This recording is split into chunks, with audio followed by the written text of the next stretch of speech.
Good evening, everyone. Can you hear me? I'm going to try to keep my voice up. Thank you very much, President Shockman. I like that idea of adding to Vice Chancellor the idea of President. I'm going to try that out when I get back. We can talk about it. Dean Holloway, Chris, thank you for your welcome. Mr. Beattie and your family, thank you for sponsoring the lecture series and being so good to your distinguished alma mater.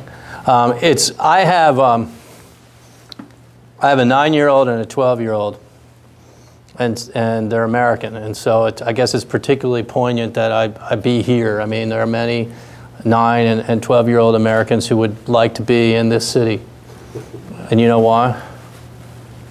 Because this city is the birthplace of someone who has swept the United States. Bieber fever. Now somebody's clapping there. That's a little cougar. You know, not that you're in the cougar category, but for Bieber, you know, if you're above 20, you're kind of in that. But see, my 9 and 12-year-olds are dudes.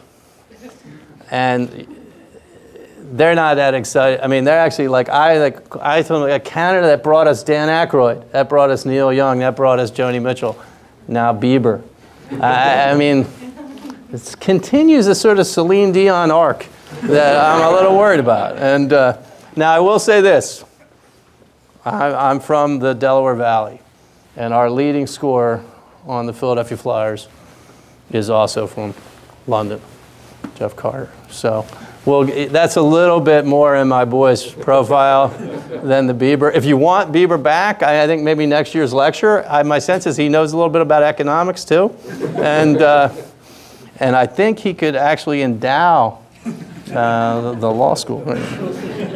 So that'll be done with the last mention of Bieber. And but he was born here. It's pretty amazing. And, the whole thing is kind of amazing. Although I have to admit, he played. Did any of you see the NBA thing where they had like the stars, and he actually hit a three-point shot and he handled the ball and everything? So I mean, you got to give him a little bit of props for that. If now he would just learn to be a better musician. So anyway, so the rest of this stuff is pretty serious. I am from Delaware. You're not going to hear much about Delaware tonight, though. But I am going to talk about something that is, I think, important to us all. And it's an issue that, to my mind, I find perplexing.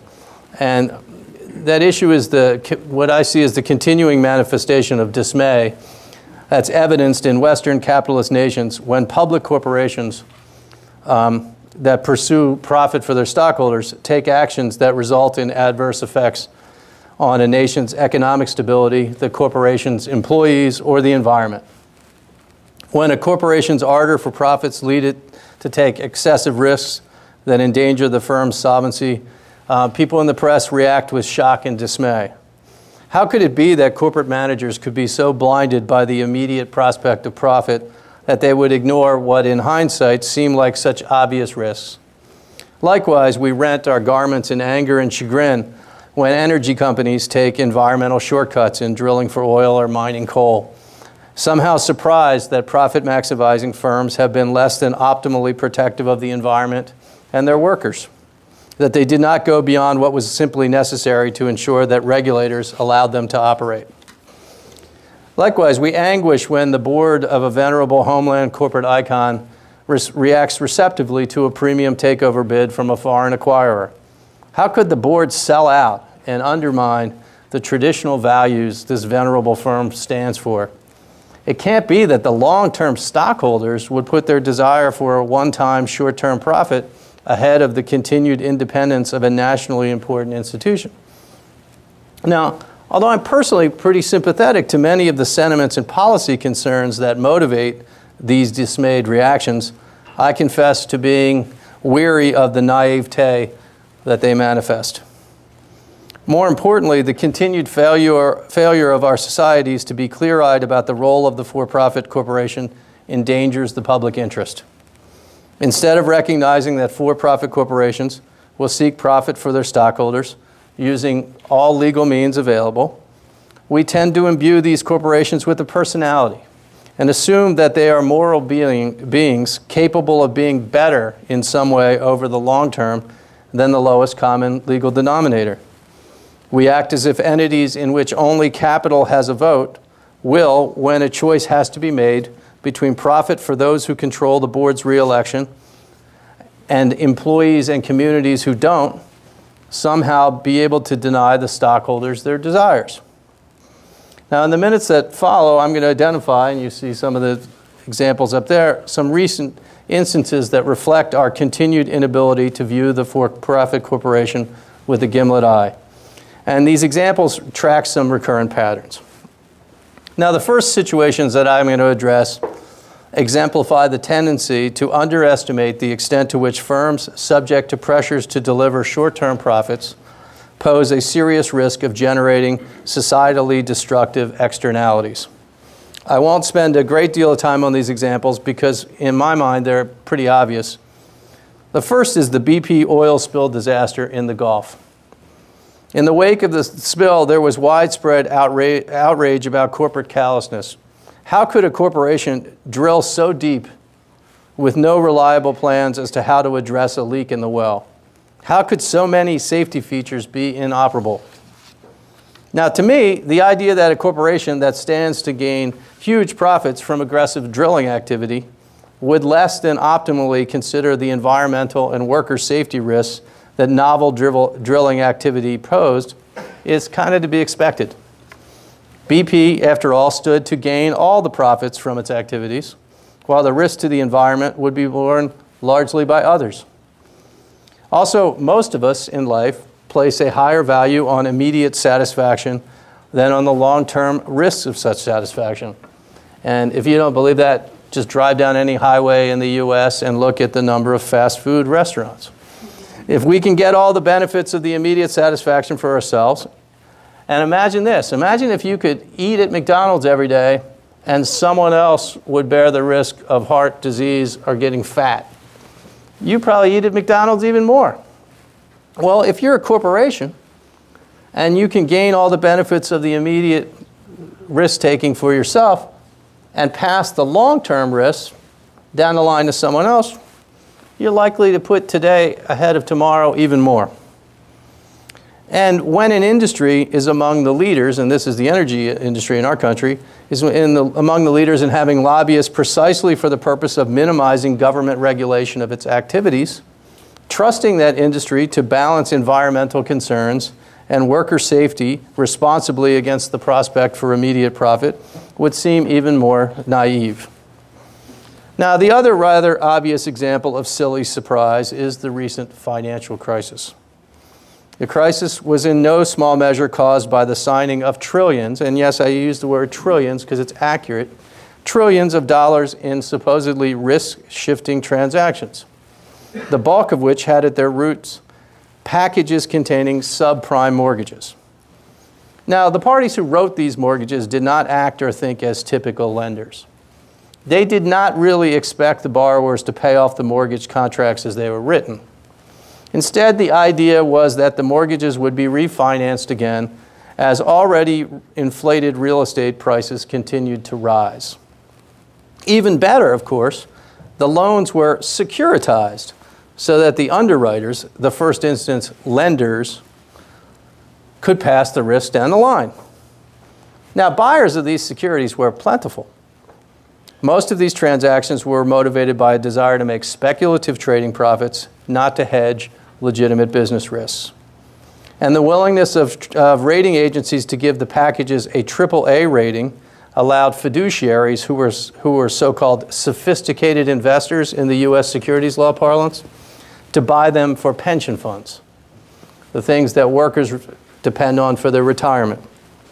Now, I don't really understand how any loan tranche dependent on subprime loans could be AAA, the very best. That's difficult for a definitionally disciplined mind to grasp, but men and women of finance making bets largely with other people's money did not pause over the linguistic or even financial logic of such labeling. They just proceeded forward.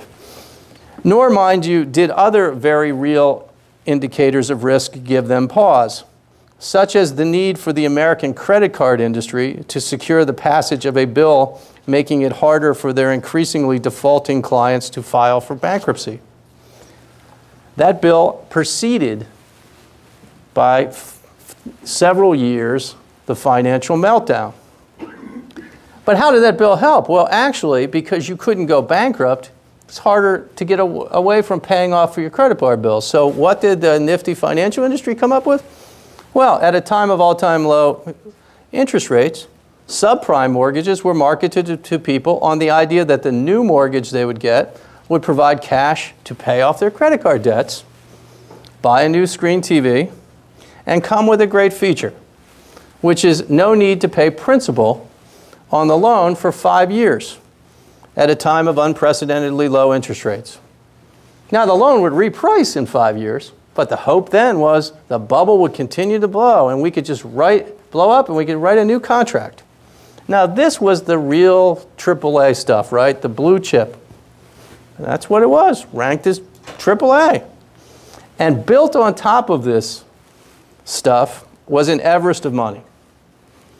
Much of it backed in the end by AIG, a single company which at one point was contractually responsible for $2.7 trillion in potential risk. And frankly, there's footnote disclosure. It's kind of scary. Read it. There's actually, it doesn't go for the whole 2.7, but at one quarter, over $500 billion of notional risk disclosed in the footnote to a financial statement. Think you might trouble somebody, right? Didn't. Now, as Professor Lynn Stout of UCLA has recently pointed out, there was an even bigger warning sign. In 2008, the $67 trillion credit default swap market was made up almost exclusively of credit default swaps written on mortgage-backed bonds in a market where the total value of all underlying asset-backed and corporate bonds in the U.S. that year was a mere $15 trillion. Has $67 million of transactions with at most 15 trillion underlying it. And most of these 15 trillion weren't actually related to the speculation. So speculation in its rankest form was really the rule, not the exception. Now, in hindsight, this is the kind of stuff planners roast and sells in cans. And you might get it on an airline if you had flown 20 years ago. The good thing now is that nut allergens, you don't have to worry. If you've got a nut allergy, you don't have to worry. The bad thing is you won't get any food at all, of course. Now, of course, there were many who knew enough financial history to be very nervous about a system that combined core banking functions with speculative trading, that hid greatly relaxed capital requirements, and that allowed outright speculative gambling in the form of unregulated credit default swaps. In the typical credit default swap, a kind of insurance contract, the party providing the insurance neither had to have an insurable interest in the matter, nor, more importantly, sufficient capital to make good on the insurance protection it had sold.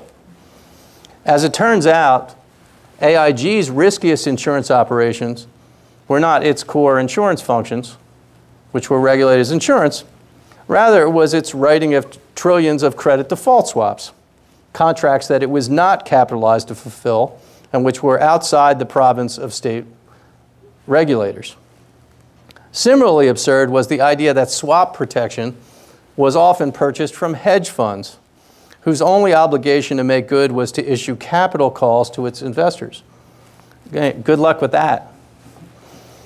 Now, the mismatch between immediate reward and the bearing of ultimate risk could not have been more extreme, as speculation ran wild in the wake of the erosion of key legal barriers to gambling of this kind. But legislators and regulators had become drunk on their own cocktails, having naively or worse assumed that markets would price these risks.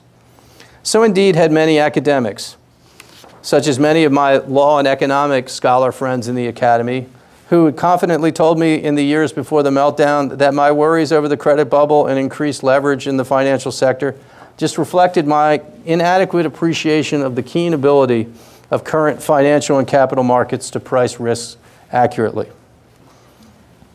Nor, of course, did one need to worry that financial institutions that had regularly received government bailouts because of their systemic importance would be less than ideally incentivized to prudently assess risks.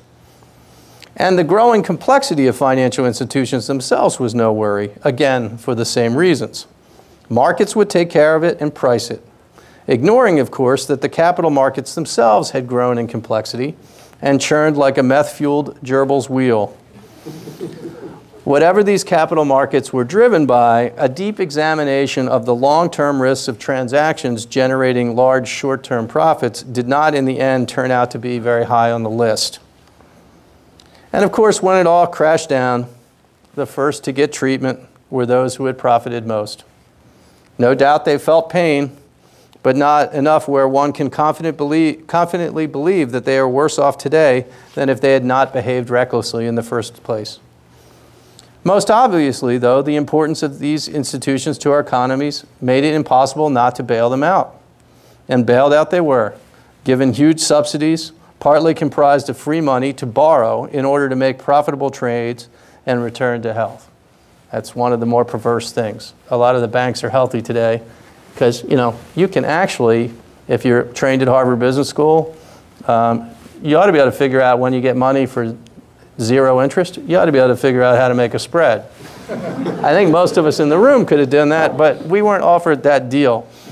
Now, the borrowers, they shared a good deal of responsibility too, but their need to take risk was perhaps more easy to rationalize as moral, a house to live in and bills to be paid off versus the ability to buy an even cooler sports car and perhaps get, you know, yet another younger spouse.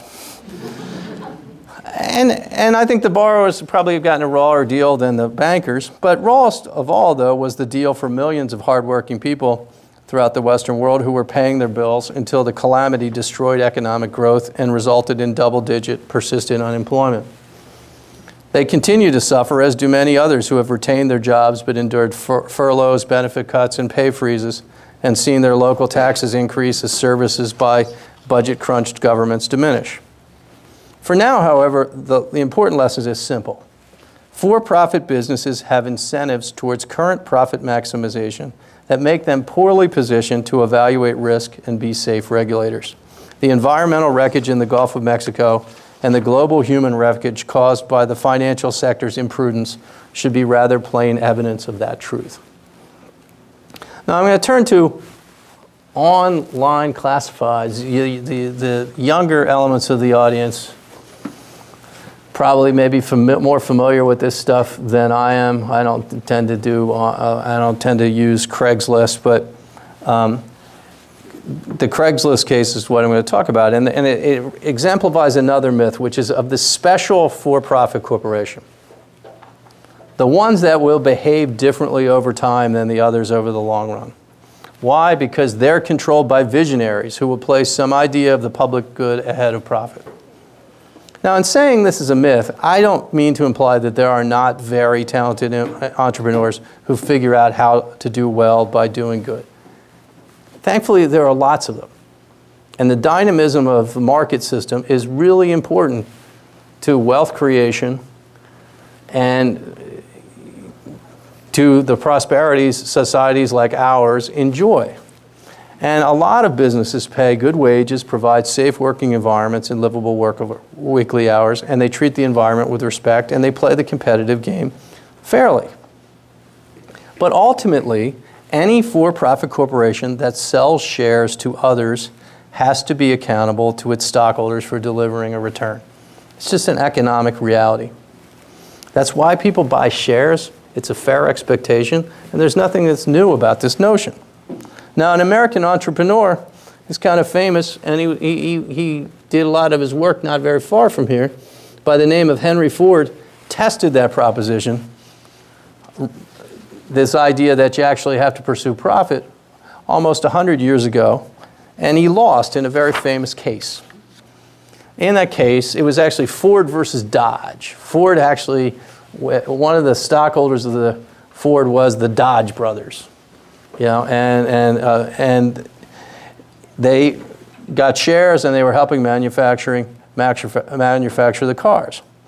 They wanted a higher dividend, and they sued.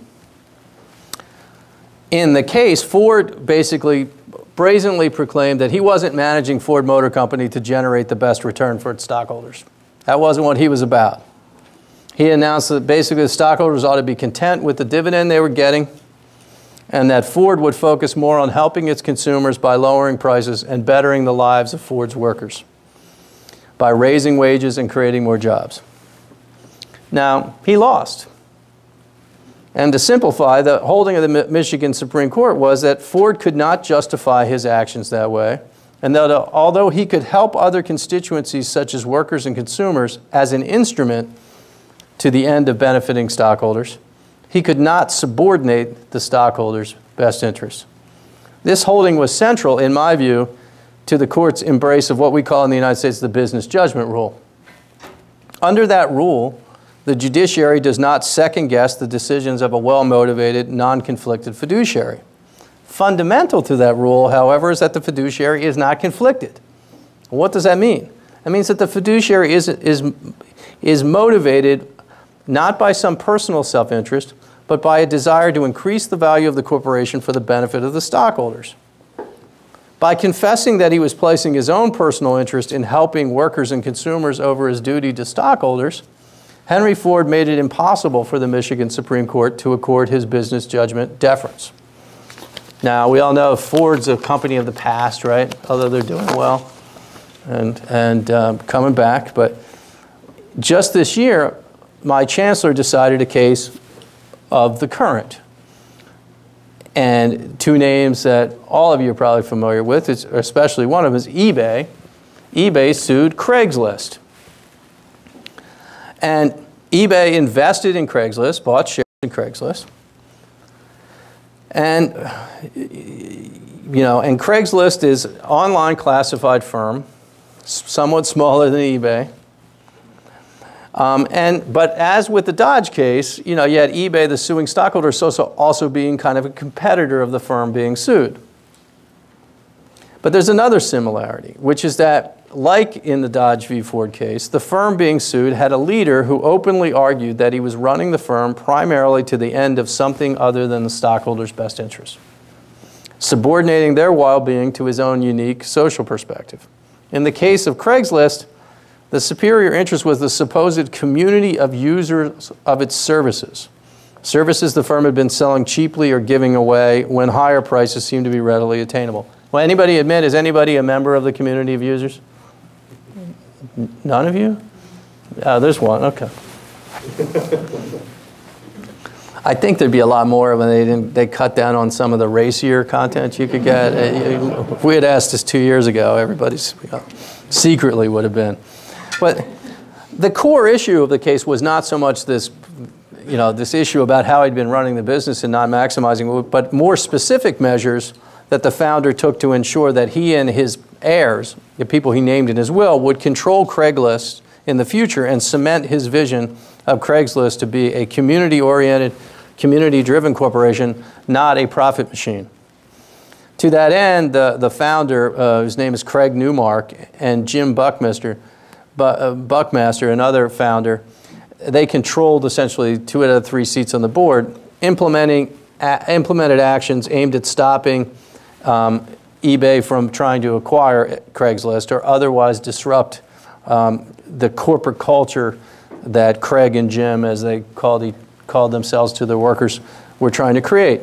And the most important was the adoption of a shareholders' rights plan, you know, a so-called poison pill, that would have diluted eBay's ownership of Craigslist upon even a minor increase in eBay's already minority stock holding position.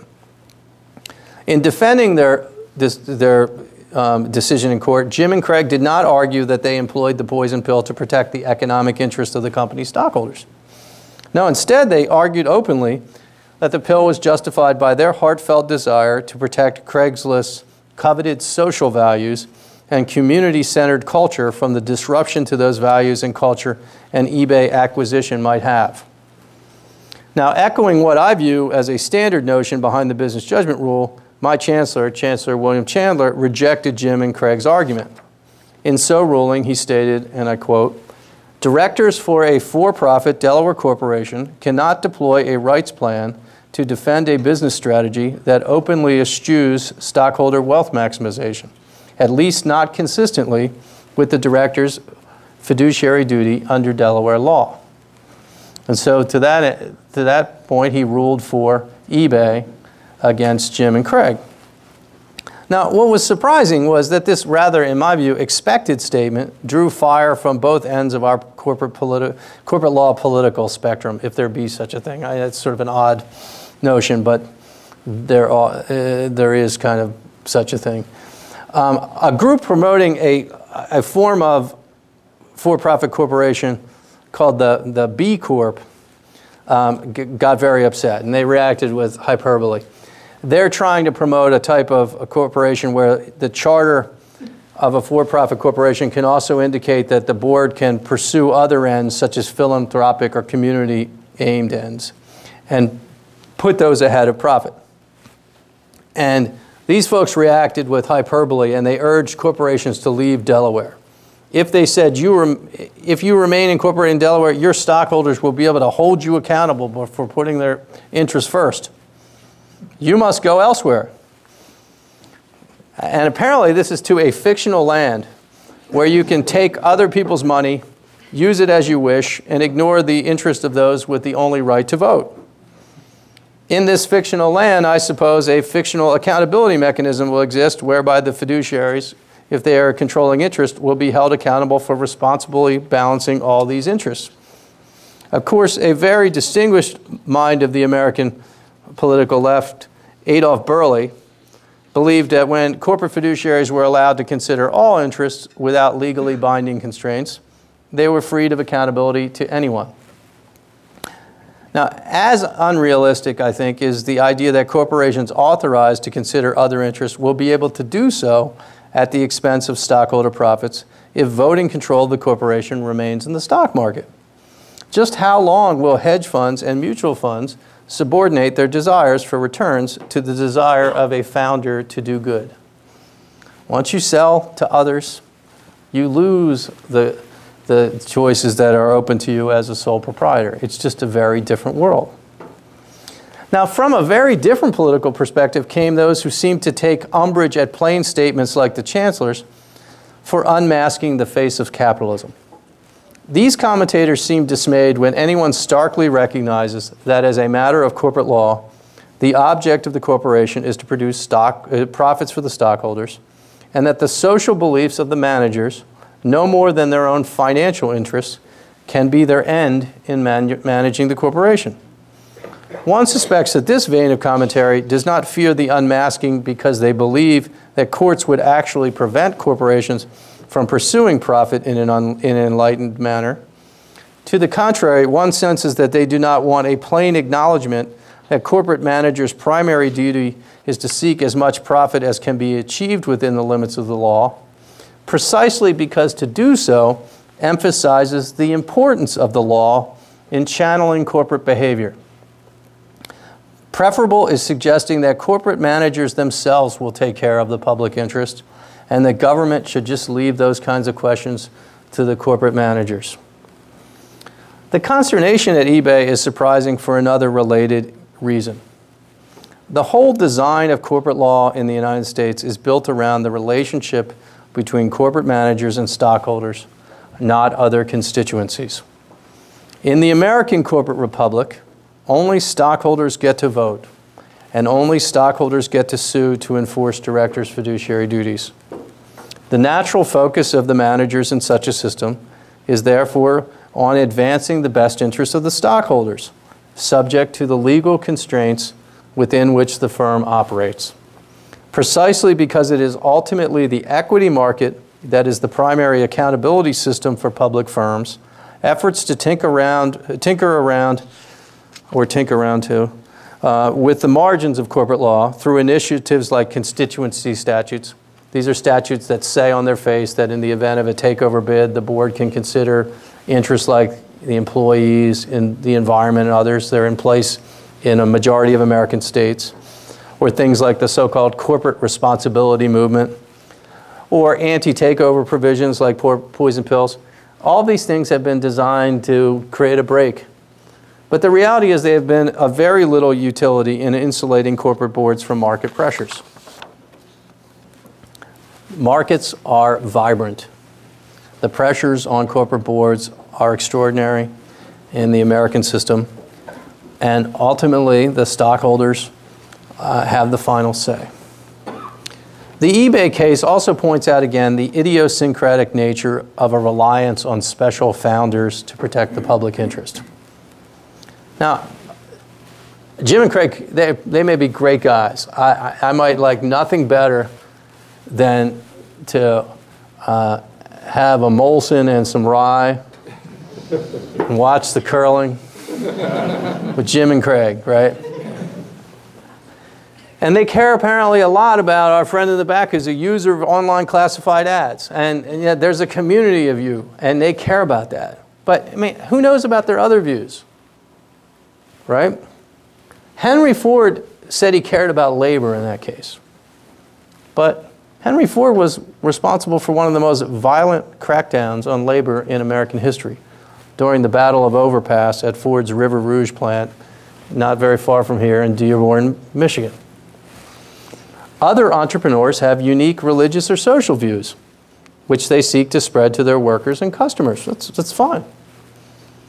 But as many have noted, the legitimacy of such managers to use other people's money to advance their own view of the good is suspect.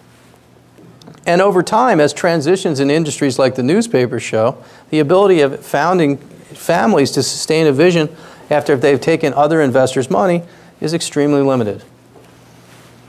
The public interest in the end depends on the protection by the public's elected representatives in the form of law. The well-intentioned efforts of many entrepreneurs and company managers who have a duty to their investors to deliver a profit, to be responsible employers and corporate citizens, is undoubtedly socially valuable. But it is no adequate substitute for a sound, legally determined baseline.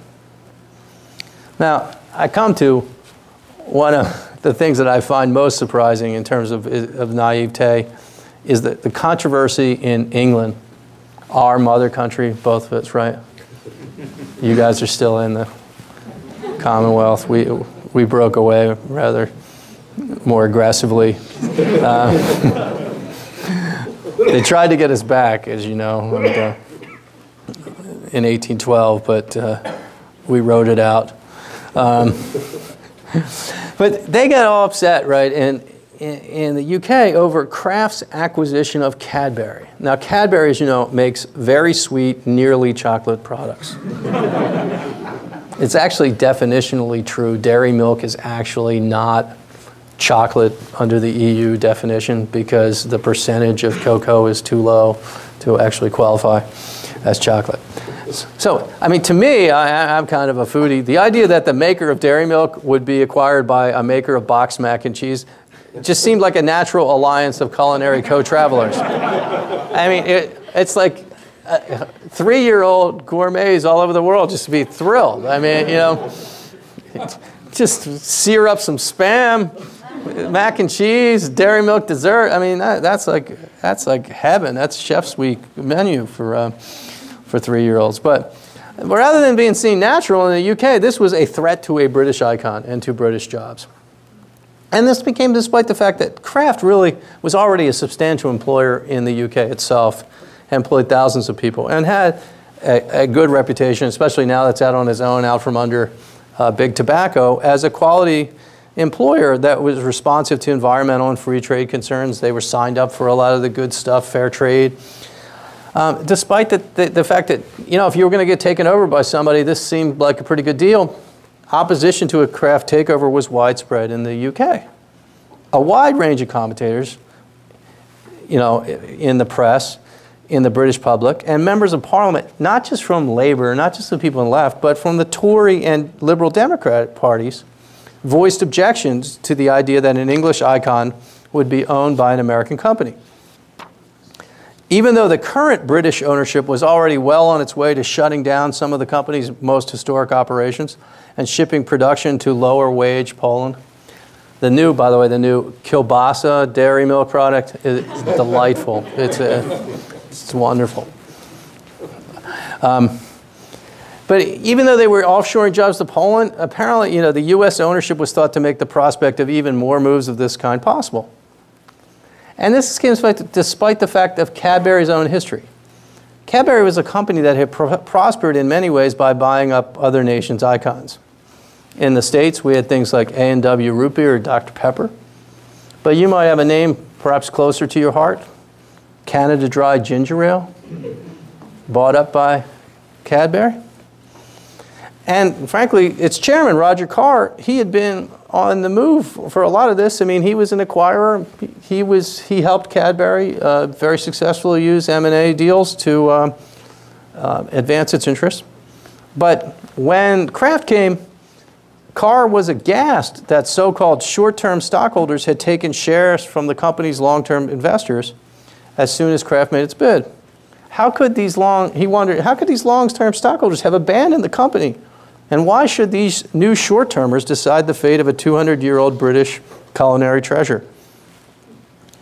Now, what surprised me about this was not that the English would wish that Cadbury would remain independent. I'm an American. I get that.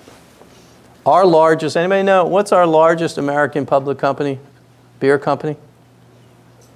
Students? Anheuser-Busch is owned by Brazilians now. InBev. No? Coors is gone. You guys got Coors. Molson, Molson sullied itself with near beer. No, Michelob was part of Anheuser-Busch. Sam Adams is now the largest independent American brewing company. And we like beer just as much as you all. And Sam Adams was a microbrewery founded in the 1980s. Right? It's 27 years ago. And that's now our biggest. So we get this. We understand this. But what makes the Cadbury situation so odd is that the UK has long trumpeted its approach to takeovers, corporate takeovers. The British have boasted about their legal regime as being the best model in the world. And what does that legal regime say? In the event of a takeover bid, the board can't do anything to frustrate the bid. Can't do it. No defensive measures. It's illegal. Stockholders decide. And not only have the Brits bragged about this, they tried to get the EU to adopt this model. They tried to get it to be the EU model. There's no way in the UK regime to block a bid except by convincing the stockholders to turn it down. We all know in the United States and Canada, if a tender offer is on the table at a premium, how likely are they to turn it down? If the stockholders believe the price is right, they get to accept the bid in the British system. So given that reality, it was hardly surprising to see Kraft ultimately succeed. After all, the whole focus of the UK approach was that if the stockholders like the price, they get to take it. And all the market evidence is, as I just said, that absent board or government interposition, the stockholders are going to sell into any bid offering a substantial premium. But what was really surprising was to see politicians of all the major parties in the UK bemoan the foreordained result that their own long-standing policies were clearly going to generate. Especially when Cadbury could have had a lot of suitors, less savory on all kinds of levels than Kraft. And the world's most venerable assembly, the Parliament, even issued a hand-wringing report deploring the situation. But in a kind of weak way. I mean, they just simply kind of whined publicly, but failed to identify any tangible policy proposal to address future situations like it, which are inevitable under the non-frustration rule. The new Tory Liberal coalition government even commissioned an inquiry to explore certain proposals made by Roger Carr, including requiring that a supermajority of stockholders decide whether to accept a takeover bid, and even considering whether to disenfranchise short-term holders. But the key regulatory body, the takeover panel, has already rejected these proposals, and its response to Cadbury actually seems likely to make it even more difficult for targets to resist a hostile bid. For an American, the Cadbury situation is, as our philosopher Yogi Berra put it, like deja vu all over again. For over 30 years, a variety of palliatives, such as the state constituency statutes I mentioned, and poison pills, have done little but give target boards some room to get a better deal from a so-called white knight if a hostile bid loomed. The pressures boards face from their stockholders to accept lucrative bids made resistance in most cases futile. As a result, U.S. communities have seen icon after icon fall into foreign hands, and our own major stock exchange may soon be a subsidiary of the German Bourse. But in our case, the U.S., for all its capitalist leanings, never embraced takeovers with anything but deep ambivalence. Our British friends across the pond all the while trumpeted these contrary, nakedly pro-takeover policies. The acquisition of the beloved maker of dairy milk, however, has revealed that underneath the cold, simplistic, and single-minded short-term focus of stockholders on stock price may result in outcomes that from a broader societal perspective are deeply uncomfortable, even to the nation of the non-frustration rule. Now I come to something now, and you'll be glad I don't have that much more to go, that you know a lot more about than I do. Your government's decision to block the $40 billion bid of an Australian company, BHP Billiton, to acquire the Potash Corporation of Saskatchewan. Now, I come to learn that potash is not an illicit admixture to add to brownies. Back in the 70s, I never did it, but people, but I had known that you mixed the two. I mean, there was usually, you know, somebody bought the one kind and somebody brought the other.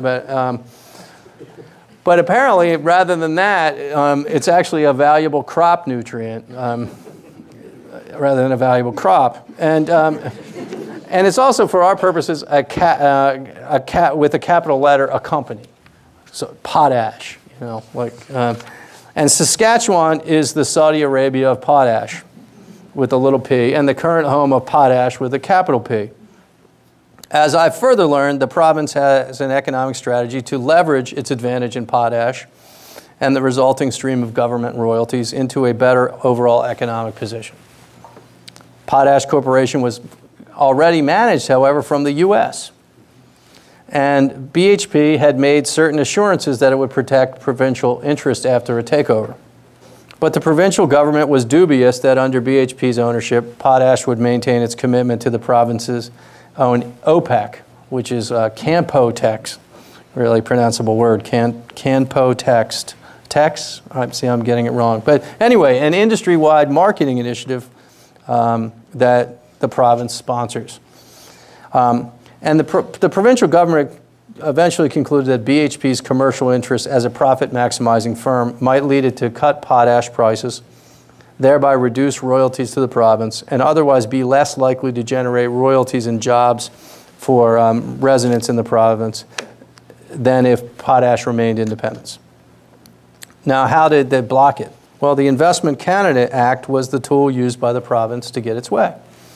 Under that Canadian statute, the Canadian government can block any transaction above essentially 300 million Canadian dollars if the transaction does not promise, quote, net benefits to Canada. After extensive advocacy by the provincial government, the Canadian industry minister blocked the bid, finding it would not produce a net benefit for Canada. That this action was taken by a conservative government that generally advocates for a more open form of capitalism has, I think, some special resonance. For present purposes, however, I wish to focus only on one refreshing aspect of the application of the Investment Canada Act to the potash situation, which is its total lack of pretense or sham. The statute is a naked grant of power to your national government to block a takeover when it believes Canada will be better without it. Obviously, there are legitimate questions to be asked about the overall utility of such a statute, and I don't intend to comment one way or the other on the wisdom of the decision to use the statute to block the BHP bid. But I do think that the statute's candor deserves applause because it forces your society to ask the genuine questions about what is in the public interest. In other analogous situations, governments have twisted their antitrust rules come up with situation-specific corporate law rules, or taken a strained view of what was a national security threat in order to find a basis to block transactions that were, in reality, feared to be economically injurious to the target company's nation. Although Australians may have been chagrined by your government's blockage of BHP's bid, Aussies could not claim shock because their nation has a basically identical statute. Moreover, the reality that another possibility for Potash was a Chinese government-owned firm highlights the difficult reality of the so-called global market. Canada faced a situation where a corporation that controlled an important national resource could pass into the hands of owners who either, in the case of BHP, were deemed more likely to be driven by market forces to reduce the benefits to Saskatchewan of the company's operations, or in the case of a potential Chinese government-owned bidder, were free to take actions not directed primarily at producing benefits for stockholders, but rather for advancing the self-interest of another nation. The candor of your government's Potash decision highlights the key thought I wish to leave you with tonight. We have globalized capital markets. These capital markets put more intense pressure than ever on corporations to deliver short-term profits. In almost all the OECD nations, only capital has a vote on who comprises the board of directors. With increasing institutional investor ownership and greatly decreased holding periods, corporate electorates are more demanding than ever and unlikely to give serious thought to the long term, given that few stockholders hold their shares for longer than a year at a time. Although we have globalized capital markets and have opened our product markets to exports, we have done little to effectively globalize the regulatory structures that ensure that for-profit corporations do not generate unacceptable levels of harm to others in their pursuit of profit. Although the World Trade Organization does in fact at times act as an effective club in keeping nations from preventing exports from entering their markets, no similarly powerful international body ensures that all corporations participating in international commerce must meet minimally decent standards of labor treatment and environmental safety and respect.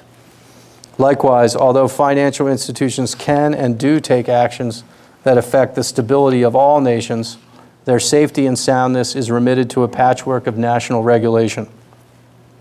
We have opened up global capital and product markets and forced our corporations to compete in such markets, while not simultaneously extending the regulatory protections that enabled the West to implement an enlightened form of capitalism that helped defeat communism and fascism.